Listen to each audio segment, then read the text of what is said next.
Oi gente, tudo bem? Para quem não me conhece, meu nome é João, sou formado em Física e eu tô sempre por aqui colocando conteúdo para ajudar vocês no vestibular. Hoje eu trago uma questão da FUVEST de 2017 que fala o seguinte: uma caminhonete de massa 2.000 kg bateu na traseira de um sedã de massa 1.000 kg que estava parado no semáforo em uma rua horizontal. Após o impacto, os dois veículos deslizaram como um único bloco. Para a perícia, o motorista da caminhonete alegou que estava a menos de 20 km por hora quando o acidente ocorreu. A perícia constatou, analisando as marcas de frenagem, que a caminhonete arrastou o sedã em linha reta por uma distância de 10 metros. Com este dado, e estimando que o coeficiente de atrito cinético entre os pneus dos veículos e o asfalto no local do acidente era 0,5, a perícia concluiu que a velocidade real da caminhonete em km por hora no momento da colisão era aproximadamente. Então nós temos aqui uma questão que fala sobre conservação de momento, colisões, segundo a lei de Newton, e até um pouquinho de cinemática. Uma questão bem completa. A gente começa essa questão destacando as informações úteis lá do enunciado. Elas são muitas, olha só. Temos a massa da caminhonete, a massa do outro carro, temos a condição da rua, que era horizontal, a condição do carro que estava parado no semáforo. Além disso, temos aqui uma informação sobre como aconteceu esse impacto. Então, esse impacto é tal que, depois da colisão, os dois veículos se mexeram juntos como se fossem um único bloco, portanto, os dois se movem com a mesma velocidade após o impacto. Depois temos aqui informações da perícia, que falam o seguinte: a caminhonete arrastou o sedã em linha reta por uma distância de 10 metros. Isso aqui é muito importante. E por último, temos aqui a informação do coeficiente de atrito cinético entre os pneus desses carros e o asfalto. No caso, esse coeficiente era 0,5. E aí, com essas informações, a perícia concluiu que a velocidade real da caminhonete em km por hora, que é o que nós queremos, no momento da colisão, era aproximadamente. E essa era a última informação codificada no enunciado. Agora temos aqui duas observações que são: considere g igual a 10, ou a aceleração da gravidade, como sendo 10 metros por segundo ao quadrado, e desconsidere tanto a massa dos motoristas quanto a resistência do ar. Ok, agora você organiza todas essas informações para a gente começar a questão. Pronto, eu organizei a questão em 3 diferentes instantes. Número 1, antes da colisão. Número 2, na hora da colisão. E número 3, no final da colisão. O que acontece nesse problema é o seguinte: a caminhonete vinha com velocidade desconhecida e bate na traseira de um carrinho que estava parado. Aí, quando ele bate na traseira desse carrinho, os dois passam a se mover como se fossem uma coisa só, com velocidade inicial v'. Essa velocidade v' é reduzida gradualmente por conta da ação da força de atrito que atua nesse blocão formado por dois carrinhos. E ao final desse processo, os dois param a uma distância de 10 metros do início da colisão. Então a gente começa essa questão calculando quanto vale a velocidade inicial logo no início da colisão em função da velocidade inicial da caminhonete. Para isso nós usamos o princípio da conservação da quantidade de movimento, que diz o seguinte: Q, que é a quantidade de movimento total no instante número 1, é igual a Q, que é a quantidade de movimento total no instante número 2. Nota o seguinte: a força de atrito só aparece após o instante número 2. Por conta disso, não tem problema em usar esse princípio daqui, comparando o instante número 1 com o início do instante número 2. Continuando com o pensamento, qual era a quantidade de movimento total no instante número 1? No instante número 1, apenas a caminhonete se movia, então toda a quantidade de movimento vem dela. Nota que para essa questão eu vou usar esse referencial. Tudo que aponta para a direita é positivo. Então, a caminhonete tem uma quantidade de movimento que é massa da caminhonete vezes velocidade inicial da caminhonete. Depois da colisão, nós temos os dois carros se movendo juntos para frente com a mesma velocidade. Então, nós temos uma quantidade de movimento total que é dada pela massa da caminhonete vezes a nova velocidade da caminhonete, mais a massa do carro sedã, vezes a sua nova velocidade, que é igual à da caminhonete, já que eles se movem juntos, como se fossem um único bloco. Agora, basta que nós coloquemos aqui os valores do problema. Massa da caminhonete, 2.000 kg.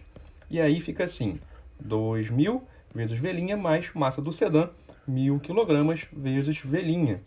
Continuando, fica assim: 2.000 vezes v é igual a 3.000 vezes v'. Então você simplifica aqui esse monte de zero e você já descobre que 2 vezes v é igual a 3 vezes v'. E aí você já descobre que a velocidade no momento da colisão é igual a 2 vezes a velocidade da caminhonete sobre 3. Essa informação vai ser super útil daqui a pouquinho. Agora nós podemos pensar em termos de cinemática. Em termos de cinemática, a minha velocidade era velhinha, ela se tornou 0. E aí, para você descrever isso, você pode usar de 2 artifícios. Um deles é a equação de Torricelli e o outro é a própria função da velocidade em relação ao tempo. Então, v de t é igual a v0 mais at.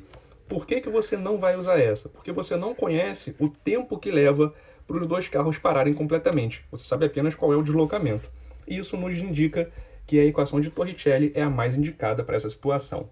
Usando ela, nós temos o seguinte: velocidade final ao quadrado é igual a velocidade inicial ao quadrado mais 2 vezes a aceleração vezes o deslocamento.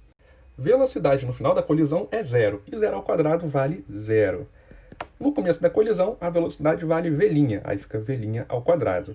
Isso aqui você vai somar com 2 vezes a aceleração, que nós ainda não sabemos, vezes o deslocamento, que é de 10 metros. E com isso você conclui o seguinte: velhinha ao quadrado é igual a menos 20, que é 2 vezes 10, vezes a aceleração.